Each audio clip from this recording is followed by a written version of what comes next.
السلام علیکم۔ Weekly vlog کے سلسلہ میں ڈاکٹر مطلوب احمد چینل پر آپ کو خوش آمدید کہتا ہوں۔ جیسا کہ آپ کو معلوم ہے کہ ویکلی کسی بھی مرض پر بات کرتا ہوں، آپ پیچھے سنتے آ رہے ہیں دماغی امراض سے سر سے ہوتے ہوئے آنکھوں، کان، چہرے، منہ کی امراض پر کافی سارے ویلاگ بنائے ہیں۔ تو آج اگلے چیپٹر پر بات کرتے ہیں جس میں گلے کے امراض پر بات شروع کروں گا، یعنی گلے کے اندرونی اور بیرونی 3-4 ویلاگ بنانے کا ارادہ ہے۔ جیسا کہ گلے کے امراض میں خناق آتا ہے جس کو آپ ڈفتیریا کہتے ہیں، گلے کا درد، گلے کا خراب ہونا یعنی ٹونسلیٹس، اور ساتھ ہی آواز بیٹھنا، گلے میں درد ہونا، اور تیسرا کیرا گرنا، یہ بھی ایک مرض کے طور پر جانا جاتا ہے۔ اور آخر میں چوتھا ویلاگ گلڑ پر، گھیگا جس کو آپ بولتے ہیں اردو میں، ترتیب دوں گا، ساتھ جڑے رہیے۔ انشاءاللہ کوشش ہوتی ہے کہ کچھ نہ کچھ علم ضرور دیا جائے۔ اصل میں وہ بڑی بڑی باتیں نہیں کرتا، میں اسپیسیفک ہومیوپیتھی کے حوالے سے بات کیا کرتا ہوں کہ جو اس مرض پر زیادہ دوائیاں کام کرتی ہیں ان کے بارے میں ہی زیادہ بتایا کرتا ہوں، اور جو کچھ تجربے میں آیا ہوتا ہے تو اس پر بھی تو کچھ بات کیا کرتا ہوں۔ تو جیسے میں نے عرض کیا ہے کہ گلے کے امراض پر تقریباً 4 ویلاگ بناؤں گا، یعنی ٹونسلیٹس، کیرا گرنا، کیرا گرنے میں یعنی گلا بیٹھنا، آواز، گردن میں مروڑ پڑنا، درد ہونا، یہ سارا کچھ شامل کر دوں گا۔ ٹونسلیٹس اور گلڑ پر الگ سے بناؤں گا۔ تو آج شروع کرتا ہوں خناق یا ڈفتیریا۔ اس بیماری میں گلا اندر سے متورم ہو جاتا ہے، اور ڈفتیریا ایک جراثیم ہے، یہ چھوتی مرض بھی ہے، یعنی ایک سے دوسرے کو لگ جاتی ہے، یہ وبا کی صورت بھی اختیار کر لیتی ہوتی ہے۔ تو عام طور پر گلے میں ایک جھلی سی بن جاتی ہے، گلا سوزش زیادہ ہو جاتا ہے، وہ اتنی سوزش بڑھ جاتی ہے کہ سانس کی نالی تک پھیل جاتی ہے، جس سے سانس میں آواز پیدا ہو جانا شروع ہو جاتی ہے اور سانس مشکل ہو جاتا ہے لینا، جیسے نمونیا میں ہوتا ہے۔ نمونیا میں تو پھیپھڑوں پہ سوزش ہوتی ہے، تو خناق میں گلے میں سوزش ہوتی ہے، اور یہ کافی مہلک مرض ہے، یعنی نمونیا سے بھی کہہ لیں کہ زیادہ مہلک ہے۔ بچوں میں یہ بیماری کافی مہلک ہوا کرتی ہے، اور اگر اس کا علاج بر وقت نہ ہو تو بچے شاید جہاں بر نہیں ہوتے، اس طرح بڑے بھی اس بیماری میں اگر مبتلا ہو جائیں تو جلدی ٹھیک نہیں ہوا کرتے، اور بڑی بھیانک قسم کا گلا خراب کہہ لیں کہ وہ کہا کرتے ہیں۔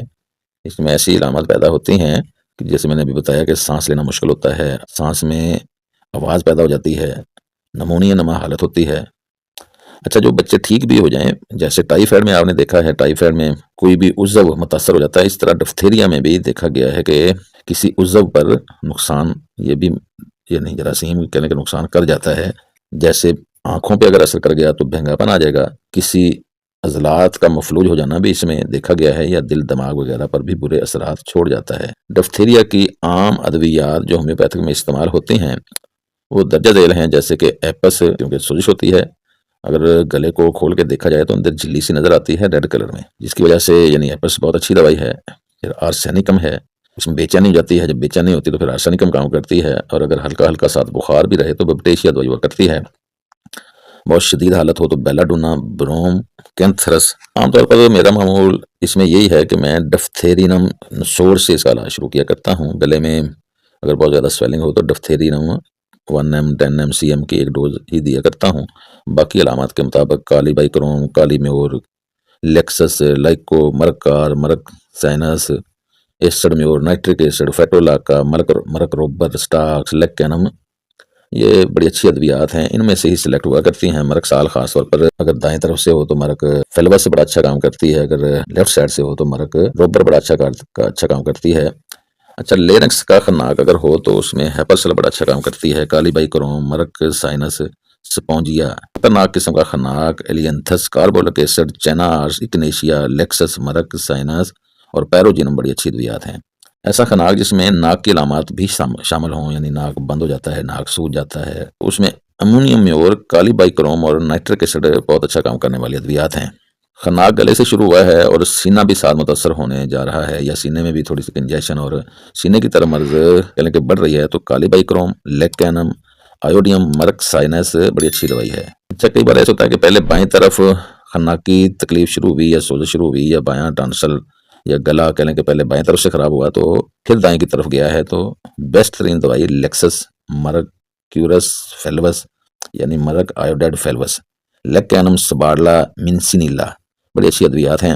مریض آیا کہتا جی میرا دائیں طرف پہلے خراب ہوا تھا، دائیں طرف سے نکلنا مشکل تھا، دائیں طرف درد تھا، دائیں طرف خارش تھی، دائیں طرف سے گلا خراب ہوا ہے، تو پھر بائیں کو گیا ہے، تو پھر ادویات ہوتی ہیں لائکوپوڈیم، مرک آیوڈائڈ روبر، ایپس اور مرک سال بڑا اچھا کام کرتی ہیں۔ گروپ کھانسی کے علامات والا زکام، اس میں بروم بڑا اچھا کام کرتی ہے، آیوڈیم، کالی بائیکرون، سپونجیا اور سمبکس نیگرا بہت ہی اعلیٰ ادویات ہیں۔ فالجی علامات کے ساتھ خناق ہو تو یعنی ایسا لگتا ہے جیسے فالج ہو گیا، سانس بالکل بہت مشکل ہو جاتی ہے، کچھ چیز نگل نہیں سکتا، تو ایسے خناق میں آپ آرسینکم، ارجنٹم نائٹریکم، کاسٹیکم، جلسیمیم، سکیل کار، فاسفورس، ناجا، پلمبمیٹ، لیکسس، کالیفاس میں سے ادویات دیکھیں گے۔ اگر پیشاب کی بندش یا پیشاب کی کمی کے ساتھ خناق ہو تو ایپس، آرسینکم، کینتھرس، لیکینم، مرک سائنس اور ناجا ادویات ہوتی ہیں۔ گلے کے امراض میں سے خناق پر بات کر رہا تھا، یعنی کہ ڈفتیریا پر۔ تو آپ جڑے رہیے ساتھ، انشاءاللہ کوشش کی جاتی ہے کہ کوئی اچھا رزلٹ دیا جائے، لوگوں کو اویئرنیس ہو، لوگوں کو کم از کم ادویات کا پتہ ہو کہ اگر خناق ہے تو کون سی ادویات دینی ہے، ٹونسلیٹس ہے تو کون سی ادویات دینی ہے، کیڑا گرتا ہے تو کون سی ادویات دینی ہے۔ اگر آپ نے یہ ویلاگ سن لیا ہے تو پلیز اس کو لائک اور شیئر بھی کر دیا کریں۔ والسلام۔